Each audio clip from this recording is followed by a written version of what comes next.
বহুদিন হ'ল ইউটিউব হওক ফেচবুক হওক ক'তো মই ভিডিঅ' দিয়া নাছিলোঁ। আগতে দিছিলোঁ, ভ্লগ আহিছিল মোৰ। মই ক'ৰবাত গ'লে বা ক'ৰবাত কিবা কৰিলে সকলোবিলাক ভ্লগ আকাৰে মই দেখাওঁ। আৰু বৰ্তমানতো ফেচবুক হওক ইউটিউবত হওক মিনি ব্লগাৰ এইবিলাক বাঢ়ি গৈছে। বাৰু যি নহওক, পইচা ইনকাম কৰিবলৈ মই বাৰু এইবিলাক কৰা নাই। এনেই দি ভাল পাওঁ, মই বনাই ভাল পাওঁ, কৈ ভাল পাওঁ। এতিয়া যিহেতু সময়ৰ খুব নাটনি হৈছে, সাংঘাতিক মানে এটা মানে কি সময়ৰ ইমান অভাৱ হৈছে, বিশ্বাস কৰক কেতিয়াবালৈ নিজৰ খোৱা টাইমো মানে নোহোৱা হৈ যায়।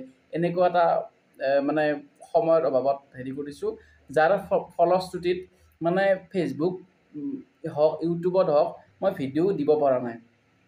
কিন্তু আজি অলপমান সময় উলিয়ালোঁ কিবাকৈ।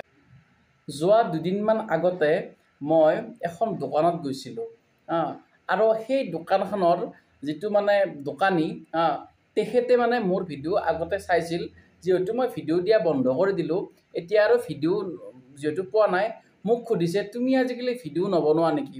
তেতিয়া মই ক'লোঁ যে মই ভিডিঅ' বনাওঁ, কিন্তু সময়ৰ অভাৱৰ কাৰণে এইবিলাক ছ'চিয়েল প্লেটফৰ্মত মই আহিব পৰা নাই। আজি অলপমান সময় পোৱা হেন হৈছোঁ, যাৰ ফলশ্ৰুতিত মই এই ভিডিঅ'টো বনালোঁ। এতিয়া কি ভিডিঅ' বনাওঁ? প্ৰথম কথা, আজিকালি কণ্টেণ্ট ক্ৰিয়েটৰৰ সংখ্যা বহুত বাঢ়ি গৈছে। ইমানেই বাঢ়ি গৈছে যে ভাত খোৱা চাহ খোৱা ভিডিঅ'টো মই দিব নোৱাৰোঁ। কাৰণ মই দুই এটা আছে দৈনন্দিন যি কাম কৰে, ঘৰ সৰা, ঘৰ মচা, বাচন ধোৱা, এইবিলাক কাম দিয়ে তেওঁলোকৰ মানে কিবাকৈ পালটো সৰাই দিয়ে, যাতে ডেইলি ভিডিঅ' দিয়ে, ভিউ পায়, আৰ্নিং হয়।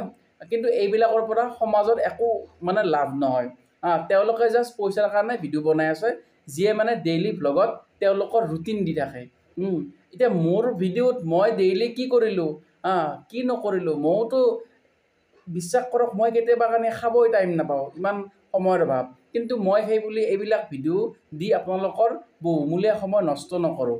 কাৰণ মই জানো যে মানুহৰ সময়টো খুব পইচাতকৈও খুব ইম্পৰ্টেণ্ট বস্তু হ'ল সময়। পইচা পাব পাৰে আপুনি, কিন্তু সময়টো এবাৰ গ'লে আন নাপায়। গতিকে সেই সময়ক মই আপোনালোকৰো সময় নষ্ট নকৰোঁ, আৰু মই এইবিলাক মানে ফাল্টু কাম বুলিয়ে গৈছোঁ, মই ভাল নাপাওঁ এইবিলাক। বাৰু যি নহওক, আজিৰ ভিডিঅ'টোৰ মোৰ কণ্টেণ্ট হ'ল, মই অলৰেডি ভিডিঅ'ত দেখাই দিম যে মানস অভয়াৰণ্যত আপোনালোকে হয়তো গৈছে কেতিয়াবা কানি, বা দুই একোটাই ভিতৰত সোমাইছে। ময়ো গৈছিলোঁ এবাৰ মানস অভয়াৰণ্যত, কিন্তু ভিতৰত সোমোৱা নাই। ভিতৰত যিবিলাক মানুহে চাব যায়, বন্যপ্ৰাণী হওক কিবা হওক, সেই তাৰে মানে এখন গাড়ীত আহি থাকোঁতে এটা মানে গড়ে বৰ বেয়াকৈ খেদিছে। মই ভাবিলোঁ এই ভিডিঅ'টো আকাৰে অলপমান চাই লওক, আৰু মই চালকসকলকো অনুৰোধ কৰিছোঁ যাতে এই অলপমান, যিহেতু এইবিলাক অলপমান হিংস্ৰ জন্তু থকা মানে ঠাই হয়, অলপমান গাড়ীবিলাক অলপমান ভালকৈ ল'লে ভাল হয়, ভালকৈ মেৰামতি কৰি ল'লে। এই হয়তো সেইখন গাড়ীৰ স্পীড কম নেকি, মানে গড়টোৱে প্ৰায় দৌৰি দৌৰি লাগ পাইছিলেই। আপোনালোকে চাই লওক, ভিডিঅ'ত গোটেইখিনি কথা জানিব পাৰিব। মই যেতিয়া এই ভিডিঅ'টো চাই থাকোঁ, তেতিয়া মোৰ মানে নিজৰে এটা ভয় লাগি গৈছিল যে গড়টোৱে কিজানিবা যিখিনি মানুহ আছে সেইখিনিক কিবা অনিষ্ট সাধন কৰে। চাই লওক ভিডিঅ'টো, আৰু মই বেছি বহলাই নাথাকোঁ। ভিডিঅ'টো আছিল ইমানে। কণ্টেণ্ট মোৰ আছে কৰিব লগা, কিন্তু মই সময়ৰ অভাৱত মই কৰিব পৰা নাই। অলৰেডি মোৰ চেনেলটোত 1000টো ছাবস্ক্ৰাইবাৰ হ'বই, হয়তো কেতিয়াবাই হ'লে হয়, মই যদি ৰেগুলাৰ ভিডিঅ' দি থাকিলোঁ হয়। মাজতে মই ষ্টপ কৰি দিলোঁ ভিডিঅ' দিয়া, আৰু মাজতে কিবা কাৰণে কপিৰাইট ইছ্যু আছিল মোৰ এই চেনেলটোত। এইখিনিয়ে আৰু দিয়ক, আজিলৈ ইমানেই। জয় অসম।